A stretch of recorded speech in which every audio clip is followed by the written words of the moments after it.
Alberto Silva entrevista a los protagonistas de nuestro tiempo. Puntos de vista. Radiografías de nuestra gente. Hoy compartimos el punto de vista de Ariel Silva, escritor. Estuvo vinculado a varios medios de comunicación escrita como La Mañana, La República, La Guía del Ocio, entre otros medios. Es el gerente de la Fundación Mario Benedetti. ¿Cómo fue tu encuentro con Mario? Bueno, mi encuentro con Mario fue... Por primera vez yo lo vi a Mario sin conocerlo, como la mayoría de nosotros, ¿no? En una feria del libro, dando charlas, firmando cosas. Recuerdo sobre todo cuando él vuelve del exilio, una charla que da sobre el tema de la cultura, que da él con Galeano, y creo que estaba en ese momento, bueno, Rubén Yáñez creo que presentaba un libro, Estética y Marxismo, esa vuelta, y estaba Atahualpa del Chopo y otra gente, y fuimos a una charla y pudimos simplemente saludarlo y ver quién era. ¿Dónde fue esa charla? Eso no me acuerdo, ahora estoy casi seguro que fue en la casa del Partido Comunista, no me acuerdo. Y bueno, y ahí vimos a un Mario que volvía del exilio. Después lo fuimos a ver a la sala 18 de julio cuando hizo A Dos Voces con Daniel, cuando recién regresaron, ¿no? Me acuerdo de un aplauso como de 10 o 15 minutos. Eso fue impresionante.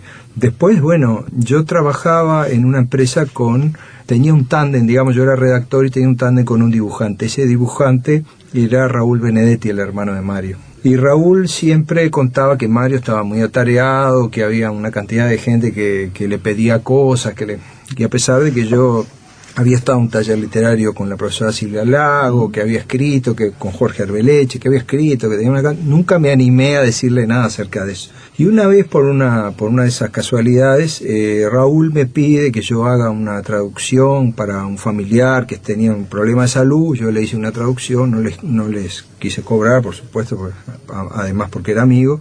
Entonces me dice, bueno, te voy a traer algo, y me trae un libro de Mario de regalo firmado por Mario, sabiendo que yo lo admiraba tanto. Y Mario le pregunta, pero este libro, ¿para quién es? No, mira, es un muchacho así que también escribe. Entonces Mario dice, bueno, decirle que me mande algo de lo que escribe. Yo te podés imaginar, ¿no? Cuando te dicen, claro, ¿le querés mandar algo a Benedetti? Bueno, sí. ¿Cómo te pones a buscar sobre lo que escribe? ¿Qué le mando? ¿Qué le mando? Claro. Bueno, fue todo un dilema, hasta que al final le mandé un cuento, y bueno, y Mario me lo contestó. Me contestó una cartita que todavía la tengo guardada, diciendo, bueno, tal personaje me parece que habría que rematarlo, tal cosa me parece que le falta, léete a fulano de tal, una cosa impresionante, ¿no? Y bueno, a partir de allí, un día se encuentra Mario con Silvia Lago, que eran muy amigos, y conversan sobre este tema, y Silvia le dice que me conoce, que yo había... Entonces deciden invitarme a comer. Y bueno, me invitan a comer, y voy a comer con Raúl, con Mario y con Silvia, y ahí lo conozco personalmente. Y bueno, tenemos una primera cena, conversamos de muchas cosas, de literatura, de política, bueno. Y a partir de allí lo conozco. Y después, bueno, empiezo como a tener un acercamiento mayor, después hago algunos trabajos. Pero para Mario, una amistad personal, un trabajo literario, una aproximación a la literatura. ¿Cómo fue ese encuentro? Sí, trabajo. En ese caso fue conversar sobre literatura, sobre cosas que, por supuesto, a mí me interesaba muchísimo escucharlo a él y lo que había escrito él, y a Silvia y lo que había escrito Silvia, más que hablar yo de lo escasísimo que tenía hecho, ¿no? Y bueno, y en esa conversación nos fuimos conociendo más. Después, en alguna otra oportunidad, también a través de Raúl, coincidimos para ir a algún lado. Después, cuando se presentó la película Palabras Verdaderas, recuerdo, de Ricardo Casas, que Mario me invitó a que fuera con él a la presentación, y yo me acuerdo que entré con Mario al cine y una sala llena se paró a ovacionarlo, ¿no? Y a aplaudirlo, y bueno, yo me sentí ahí, ¿qué hago acá al lado de este hombre, no? Y bueno, nos sentamos allí conocí a Eduardo Galeano, que también otra persona que, si bien yo ya la había visto en alguna oportunidad, no había tenido la posibilidad de conversar con él. Y bueno, después otras cosas, Mario me pedía que hiciera alguna cosa desde el punto de vista literario, que le buscara alguna información, y allí me fui acercando. Un día me llamó por teléfono Raúl y me dijo, Mario quiere hablar contigo. Lo llamo, hola Mario, ¿cómo te va? ¿Qué precisas? Bueno, no sé, vos te vendrías a trabajar conmigo. Bueno, te podés imaginar, claro. Eso es como un honor, ¿no? Desde el punto de vista espiritual, es como el 5 de oro desde el punto de vista espiritual, digamos, ¿no? Una cosa, placer y un privilegio, ¿no? Bueno, por supuesto que le dije que sí. y bueno, combinamos un horario. Eso te iba a preguntar, ¿cómo era la relación? ¿Era todos los días un horario? Sí, ¿Era cada tanto? ¿Cómo fue? No, al principio era menos, pero después ya fue prácticamente todos los días y después ya tuve 3 años sin tomar licencia. Sí. ¿No? Porque la agenda de Mario era tremenda, era mi trabajo. Únicamente había dejado todo lo otro. Sí, específicamente eso, dejé el trabajo que estaba y me puse a trabajar con él. De las primeras cosas, Mario nunca había tenido secretario ni secretaria, entonces estábamos un poco los dos perdidos ahí, sonaba el teléfono y ¿qué hacemos? ¿Atendés vos? ¿Atiendes? Porque vos tampoco habías sido secretario de nadie. Claro, para los dos era un aprendizaje, la primera vez. Era un aprendizaje. Yo había hecho alguna secretaría, sí, pero era de otro tipo, era más de alguien que me dictaba y yo escribía y después pasaba eso, bueno, eran otras cosas, pero no con una persona así en su casa donde tuviera que ordenarle la biblioteca, llevar la agenda de las citas, cuestiones personales también. Cuestiones personales también, delicado, ¿no? Claro. Todo lo personal. Bueno, íbamos juntos, ¿no? A hacer los mandados, ¿no? Ahí en el barrio, la gente... Mario no podía caminar una cuadra sin ser interrumpido 3 o 4 veces por la gente que decía Benedetti, yo enamoré a mi mujer con su poesía, etcétera, ¿no? Todo el tiempo diciendo cosas. Y bueno, yo creo que Mario, eso era de las cosas que más disfrutaba, ¿no? Mucho más eso que la crítica, la otra crítica también le interesaba, pero le interesaba mucho la crítica del lector común y corriente, ¿no? ¿Y tu primer contacto con Mario Benedetti, escritor, qué fue, en la adolescencia, en un libro, una poesía, una canción? Porque bueno, Mario, mucha gente la ha musicalizado. ¿Cuál fue tu primer recuerdo? Fue la adolescencia. Vos sabés que yo de muy chico me mandaron a estudiar inglés con una tía. Era la época de la dictadura. Y esa tía me regaló un libro que no tenía tapas. Y yo me quedé sorprendido. Para hacer un regalo, era medio curioso. Pero no tenía tapa porque era un libro de Mario que estaba prohibido. Ese libro era de los cuentos montevideanos. Y yo ahí fue mi primer contacto con Mario. Y cuando leí esos cuentos montevideanos quedé maravillado, ¿no? Un libro muy especial de Benedetti ese. Esa radiografía de montevideano, esa sencillez para contar. Todo ahí en Cuentos Montevideanos me parece que está todo, está el ritmo narrativo, está todo allí, ¿no? Los finales sorprendentes, me acuerdo de los pocillos, de Corazonada, esos cuentos que, ¿no? Familia Iriarte, esos cuentos. O sea que tu primer encuentro fue con un libro sin tapas. Fue con eso. Porque era para zafar de la dictadura. Exactamente. Y bueno, y después en la medida que pude... en la época de la dictadura nosotros conseguíamos fotocopias de los artículos de Benedetti en El País de Madrid, y allí era un contacto que teníamos con Benedetti. Por ahí alguien te prestaba un libro, ¿no? Claro. Que había... Y en lo que tiene que ver contigo, con tu escritura, ¿cuándo arrancaste? ¿De niño, de adolescente? De adolescente yo ya escribía muchas cosas, nunca... ¿En qué género? Nunca buenas ni publicables. Sobre todo cosas humorísticas sobre situaciones que pasaban con compañeros, y eso no había tomado nunca tan en serio. ¿Pero qué tipo? ¿Crónicas? Literatura, sí, cosas que pasaban entre nosotros. Y algún poema también, alguna compañera, por supuesto, y alguna novia. Y bueno, y después, empecé a interesarme un poco más. Tuve, por suerte, cercanos compañeros que se interesaban por la lectura y sobre todo por la literatura de los clásicos y que de alguna manera me fueron recomendando bien. Yo recuerdo que era la época en la dictadura de los libreros también. Los libreros venían al lugar de trabajo con una valija de libros. Los valijeros. Y sacaban de allí, sí, claro, ¿no? Toda aquella maravilla, y ahí empezamos a conocer de otra manera la literatura latinoamericana y empezamos a conocer también a los clásicos, y allí empezó un interés mayor por la literatura. De niño igualmente en mi casa siempre se compraban libros, ¿no? A mí me compraban Verne, Salgari, Kipling, todos esos libros estaban en casa, aquella colección Robin Hood de tapas amarillas, que bueno, que eso también despertaba la imaginación y ayudaba a querer la literatura, ¿no? ¿Qué personajes los valijeros, los libreros? Porque era gente con formación en muchos casos, que sabían de los libros que vendían, y se generaba, me han contado, de diálogos magníficos, porque no era una venta, era más que eso. Pelusa Magallanes, me acuerdo uno de ellos, que era un monstruo, lo que sabía de literatura impresionante, y me acuerdo que venía en unos trabajos que estuve a vender libros, una hermana de Idea Vilariño. Mira vos. Vendía libros también en valijas que los venía a ofrecer allí, ¿no? ¿Qué sentiste cuando se fue Mario? Y bueno, Porque mucha gente sintió cosas distintas. Sí. Y los sentimientos son intransferibles. Sí, yo creo que por la tremenda cercanía que tenía con él, lo primero fue un tremendo dolor, y, ¿no? Un vacío tremendo. Se terminaba para mí una época de estar al lado de una persona como él, y bueno, también la cercanía con... de todas maneras, yo creo que igual Mario hizo, al crear la fundación y al dejar ese pasaje, digamos, hizo de alguna manera también posible que yo no me desprendiera totalmente, digamos, de la figura de Mario. Que eso, bueno, de alguna manera me hizo bien, y de otra también me afectó en el sentido de tener que seguir permanentemente recordando la ausencia. Te pregunto específicamente porque Mario lo conocía muchísima gente, Claro. lo quería muchísima gente, pero en el último tiempo también estuvo bastante solo. Y- Por lo que me han contado, casi el vínculo más fuerte, por lejos, era el que tenía contigo.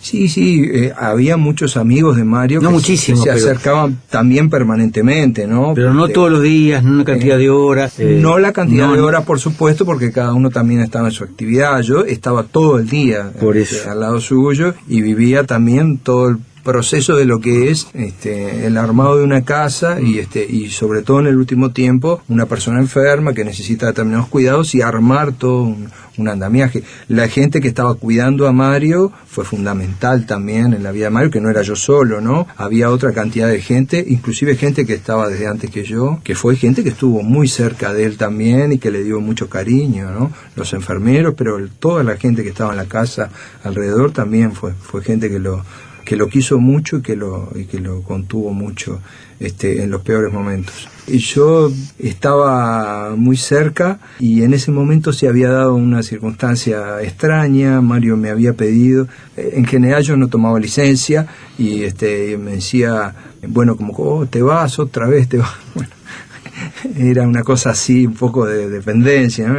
Pero esa vez me dijo, no, ¿por qué no te tomas unos días? ¿No? Bueno, sí, yo qué sé, a lo mejor me tomo un fin de semana, no sé qué. Y bueno, yo me fui, y ese fin de semana se murió. Yo no sé, lo he pensado muchísimo, eso siempre, ¿no? De como que, no sé si esa búsqueda de desprenderse o qué, o no sé qué pasó allí, que justo en ese momento murió cuando yo no estaba. Y bueno, yo cortaba afuera, con Gabriela, mi señora, y vinimos corriendo. Y bueno, ya nos encontramos con ese panorama, ¿no? Yo creo que fuimos teniendo una relación progresiva que fue en aumento, de intercambio de cosas de los dos. Mario era una persona muy generosa, muy cariñosa, además de muy inteligente, como todos sabemos. Yo recuerdo, por ejemplo, que él me firmaba sus libros, me ponía para un leal secretario, porque él con la lealtad era una cosa que la tenía muy presente siempre, me ponía para un leal secretario. Un día me da un libro y se queda esperando a que yo lea, ¿no? Y entonces yo abro ese libro, miro, era El Nuevo Rincón de Haikus, y me pone con un abrazo paternal. Y eso ya fue una cosa diferente, ¿no? Yo creo que el vínculo ese se dio así por la cantidad de tiempo que estuvimos juntos y por las cosas que nos tocaron vivir. En la mañana de hoy estamos compartiendo el punto de vista, la charla mantenida por nuestro compañero Alberto Silva, con quien durante muchos años fuera el secretario personal del escritor Mario Benedetti. Hablamos de el gerente de la fundación, Ariel Silva. ¿Tú crees que él era consciente de lo que significaba su figura, no solo dentro de fronteras, sino en otros países? ¿Él tenía la dimensión de lo que había generado? Bueno, Galeano decía, Benedetti no se cree que es Benedetti, ¿no? Y Galeano decía eso justamente por la humildad que Mario tenía. Y eso yo lo constaté de cerca, muy de cerca, ¿no? Cuando alguien le hacía un halago demasiado tentoso, que Mario decía, bueno, no será para tanto, ¿no? O cuando alguien lo llamaba por teléfono, que esto habla también de su honestidad intelectual, y le preguntaba acerca de un tema, y Mario decía, eso no lo sé. Yo creo que hoy, donde todo el mundo habla y opina de muchas cosas, es muy difícil, ¿no? Encontrar a alguien que diga, eso no lo sé. Y decía, no lo sé, poné que no lo sé, o déjame estudiarlo y llámame más adelante, ¿no?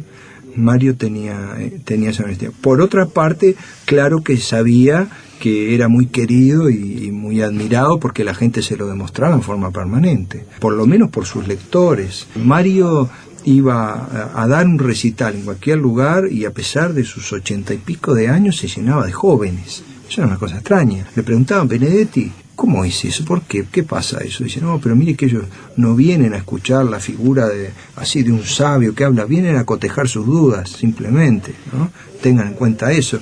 Mario quería mucho que se le diera una oportunidad siempre a los jóvenes y estaba pensando en eso. Y bueno, de alguna manera era consciente por la respuesta que tenía, pero no se la creía, digamos, por decirlo así. Me quedo pensando en eso que él hablaba de los jóvenes y cotejar sus dudas, porque Mario vivió momentos muy especiales, muy particulares con la Revolución Cubana y hasta último momento no tuvo dudas en apoyarla. Cuando otros intelectuales no solo dudaron, sino que la condenaron y eso le generó algún dolor de cabeza puntual también y algún disgusto. Tampoco tuvo dudas en que era un hombre de izquierda y que era del Frente Amplio. ¿Cómo se reafirmaban esas cosas? Porque pasó por momentos difíciles y gente muy allegada a él cambió de idea. Sí, Mario decía, bueno, se puede ser crítico, es más, se debe ser crítico, ¿no? Con aquella posición del intelectual, que el intelectual tiene que ser una persona crítica, que tiene que ser cuestionadora, que tiene que interpretar la realidad, pero siempre que se es crítico, por lo menos en el caso de Cuba así lo decía, se puede ser muy crítico con Cuba, pero también no hay que dejar de lado la otra parte, la parte de reconocimiento de toda la cantidad de cosas que pasaron, que fueron muy favorables. Si alguien dirá que el socialismo fracasó, pero bueno, y el capitalismo no fracasó, decía Mario. Evidentemente que fracasó. Cada pestaneo se mueren decenas de niños de hambre. Entonces, ¿no fracasó el capitalismo acaso? Bueno, con eso yo creo que tenía una conciencia muy firme. Fue un hombre de una gran, digamos, de un hombre de una sola pieza, que siempre se mantuvo en lo que había dicho, y no por terquedad, sino justamente por análisis de la realidad, ¿no? Y también muy generoso. Hay algunas situaciones que no son muy conocidas, de contribuciones a algunos colectivos, puntualmente, que él intentaba no se amplificaran, la creación de la fundación misma. ¿Dónde crees que salía todo eso de Mario? ¿Qué vertiente lo llevó? No es muy normal eso, no es muy normal, quiero decir, no es muy usual, está de más la palabra normal, pero no es lo que acontece en general con un escritor, con un músico, con un intelectual en general. Yo creo que el concepto que él tenía de ser un intelectual y el concepto que él manejaba, uno de los conceptos claves era el concepto de la solidaridad. Y ese concepto de la solidaridad, de la cercanía del prójimo, es el prójimo próximo, yo creo que era lo que le hacía ver que que existieran determinadas posibilidades, por lo menos de cambio, había que estar apoyando en determinados lugares. Y ya que él decía, yo simplemente quería ser un escritor, no quería ser una estrella de rock, ¿no? Pero como había tenido éxito, y él veía que había tenido éxito, y tenía las posibilidades, o ganaba premios, decía, bueno, tenemos que ser solidarios con aquellos que lo necesitan. Y eso también es una muestra más de la coherencia de Mario y de su pensamiento como un hombre, como un intelectual de izquierda, ¿no? ¿Y cómo fue pensando esto de la fundación, que por suerte se mantiene y se proyecta? Estamos en lo previo a inaugurar nueva casa, que quiero imaginármela magnífica en lo que tiene que ver con las raíces de identidad. ¿Cómo empezó a imaginar este sueño? Bueno, nosotros, la gente que estaba al lado de él, nosotros y otros más, Biglietti, Galeano, otra gente también, le decía siempre, pero Mario, tenés que crear una fundación, porque fíjate que si no el futuro de tu obra para las reediciones y una cantidad de cosas que queden tus ideas plasmadas, mientras yo viva, nada que lleve mi nombre, decía él. Eso decía él. Uh-huh. Y así fue. Dijo, si se quiere crear una fundación, que sea el día que yo me muera. Y entonces, previendo qué podía pasar con su obra, yo creo que a partir de allí fue que, creó en su testamento la formación de esta fundación, ¿no? Y esta fundación, a la que le puso además una selección en el consejo, ¿no? Puso a Silvia Lago, a Eduardo Galeano, a Chiflet, al doctor Ricardo Elena, a Daniel Biglietti. Y hoy están trabajando también en la fundación algunas otras personas que fueron nombradas por Mario mismo como suplentes, pero que ya son ahora consejeros, como Diane Denoir, como Hortensia Campanella, como Ricardo Casas. Y hay una lista larga que Mario también dejó escrita para que si hay alguna renuncia, hay otros que pueden ingresar. ¿Y cómo ¿Cómo sigue esa cosecha de Mario Benedetti? Porque en el fondo esa fundación es la cosecha de este escritor, de este compatriota, de este intelectual comprometido. Lo que nosotros tratamos es de seguir a rajatabla sus objetivos, ¿no? Mario tuvo también, fijó también esos objetivos. En el área de la cultura, sobre todo el apoyo en la parte literaria. A todo esto nosotros lo que hemos hecho es hacer talleres, por ejemplo. Hemos trabajado talleres con algunas poblaciones vulnerables. Hemos ido a ferias del libro acá en Montevideo, en el interior y también en el exterior. Hemos hecho talleres también en el interior, viajamos unas cuantas veces por año. Bueno, nos hemos encargado, por supuesto, también de toda la reedición de la obra de él, ¿no? La edición de algunos libros también se ha encargado de la Fundación. Hemos participado en charlas, mucha cosa vinculada a la cultura. También en el área de los derechos humanos, él también lo dejó como un objetivo, el trabajo en esa área, y específicamente en la investigación del caso de los detenidos desaparecidos durante el terrorismo de Estado. Y a todo esto, bueno, la Fundación trata de hacer su trabajo desde allí, colaborando con las distintas instituciones que trabajan en esta área. Participamos del Observatorio de Luz Ibarburu, hemos hecho trabajos con madres y familiares, también hicimos investigaciones propias que se presentaron a la justicia, acompañamos testigos. Bueno, estamos tratando permanentemente de investigar y de tratar de formar grupos para que se siga en contra de la impunidad que todavía existe. ¿Y sentís que está funcionando como tú querés, como la Fundación quiere, como Mario quisiera? Nunca es suficiente. Para nosotros los objetivos son muy ambiciosos. El área de la cultura y el área de los derechos humanos representan una cosa, nosotros lo sabemos, vos también estás en el tema, ¿no? Nunca es suficiente. Y además también hay otra cosa que uno, si bien tiene por escrito las cosas que Mario dejó, también a veces es muy difícil interpretar, decir, bueno, Mario hubiera querido que si, ¿no? El consejo, por suerte, cuando se encuentra en esos momentos, bueno, tiene sus momentos de discusión y después siempre hay decisiones que van acorde con los objetivos, ¿no? Voy a hacer un enroque y te voy a poner en un papel difícil, porque siempre le pido en el epílogo de la entrevista al entrevistado que me diga una canción que le importe en su vida. Pero en este caso te voy a poner en un aprieto, porque te voy a pedir una canción que tú creas que Mario Benedetti te haya comentado, que tú recuerdes, alguna de las tantas versiones que tiene de su poesía. ¿Cuál te viene así de saque a la memoria? ¿Versiones de su poesía? Sí. Versiones que él la escuchara, poesía, que él te hubiera comentado algo, que alguna carta. Versiones de su poesía, yo creo que todas las versiones que había, que fueron llevadas a discos, que fueron autorizadas y que fueron hechas con sus poemas, Mario las quería mucho. Yo descarto que todas, pero todas alguna que por algún motivo la recuerdes en particular. Yo no recuerdo en particular que a él le gustara alguna. Lo que recuerdo de Mario, que escuchaba mucha guitarra. ¿Ah, sí? Le gustaba escuchar guitarra sola, no canciones con guitarra de fondo. ¿Y algún autor en particular? Bueno, escuchaba en general clásicos de la guitarra, ¿no? Le gustaba escuchar música clásica en guitarra porque eso le venía bien para cuando escribía, ¿no? Prefería ponerse ese tipo de música y había una cantidad de discos de clásicos de guitarra en la casa.